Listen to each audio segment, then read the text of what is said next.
In terms of Oscar bait movies or based on a true story, contemporary events movies, it's a lot better than A Private War.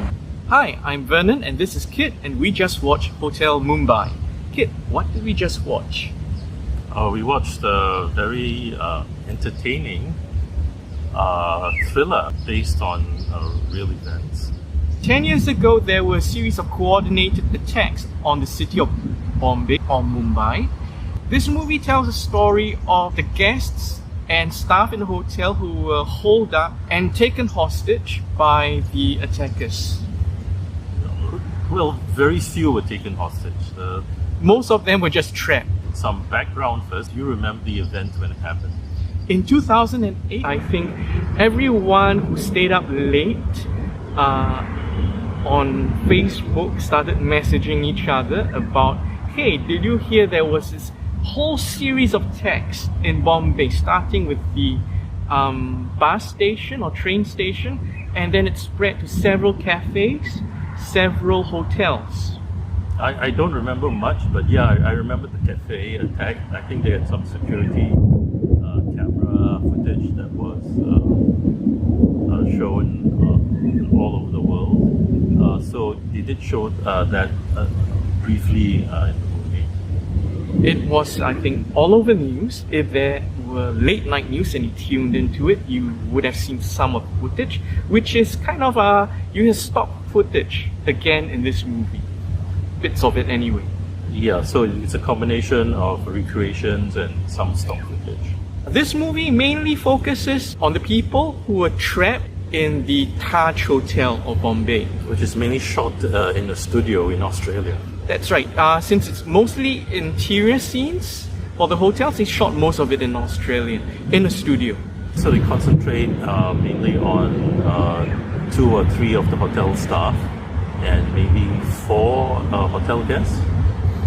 4 of the 50 hotel guests.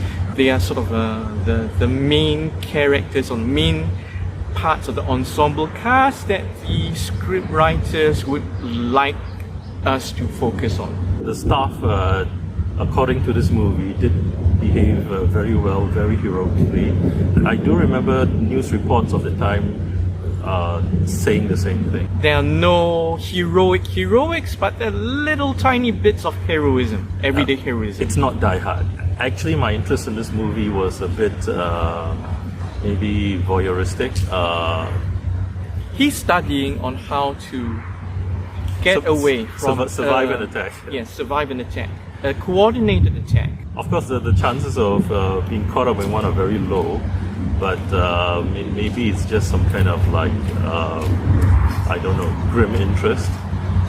But the appeal of based on a true story movie like this is also, it's more real than the Avengers. I mean, the massive battle at the end of Avengers Endgame, you do feel a bit emotionally distant because obviously it's fantasy. Whereas something like this, even though it's a very small scale battle, there are only 4 gunmen. I mean, it feels real. The reason why the coordinated attacks are so deadly is because of a lack of the Second Amendment.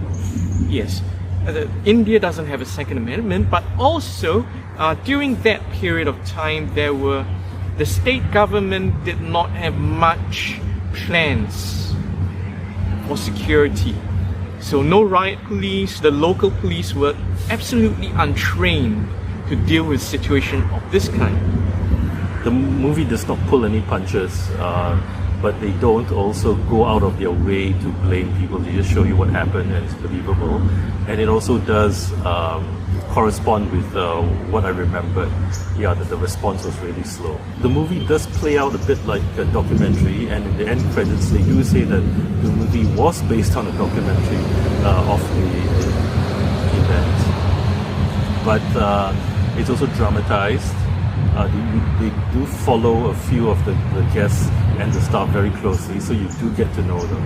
Of course, in a movie like this, they always follow the guests who are doing the most stupid things, because that's where the drama all lies. There's also they do thank some people at the end credits, and those are the names of the characters in the film. So it's The probably, actual guests who probably were the ones who survived. so it's probably based on interviews with Actual the survivors. eyewitness accounts. And it feels very real because all kinds of like really weird, really stupid, really random stuff happens, which you don't see in fiction. Yeah, so it feels very real. So overall, how did you find the movie? Basically, I approached this movie like a lot of disaster movies, and the last one I watched was the tsunami in Bali. Oh, I didn't watch that. Yeah, but also it reminds me of a lot of movies where there's a hostage situation. The last one that I watched was Raid on NTB, the remake. Yeah, I was thinking of Entebbe also, but one of the earlier ones, they made a lot of Entebbe movies in like the 1970s. Right, and I think the most famous one, or the most well-made one, was the one in 1980, which was a TV movie. If you look at it as a genre film from those two genres, nothing spectacular about it, but I would give it credit for its production values, for recreating the Taj Hotel's interiors entirely. Yeah, I mean, once I saw that Dev Patel was involved, I knew that this was a serious production. I would also call this kind of Oscar bait. It was actually specifically made for the 10th anniversary of the hotel bomb, of the hotel incident. It does not look like Oscar bait to me. It's not politically correct. If this was an American production, I think they would have downplayed like the religious aspect of the attackers. Which we are not talking about. Yeah.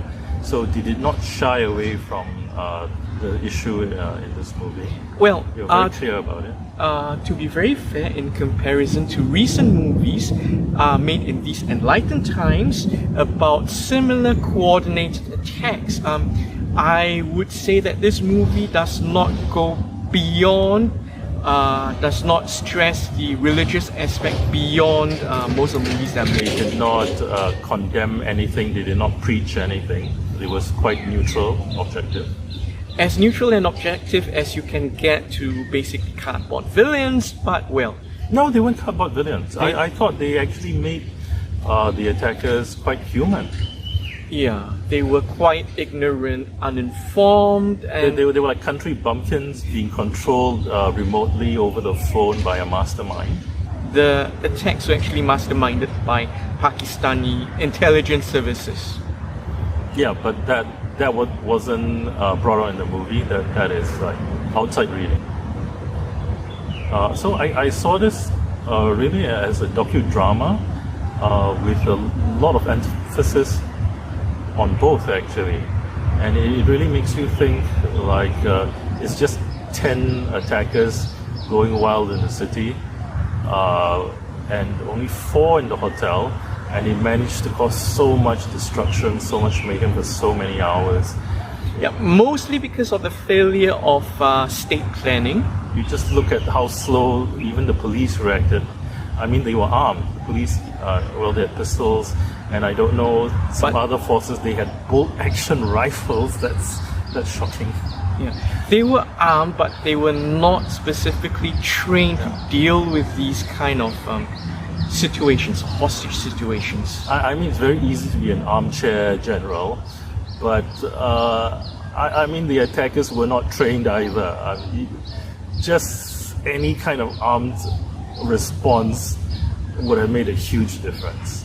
Yeah, the fact is, even though the attackers weren't trained at all, the police who were in the city weren't trained at all and were still the They were civilians. The civilians were, well, doing the worst thing civilians can do in circumstances like this, which amplified the damage and human cost that these attacks resulted in.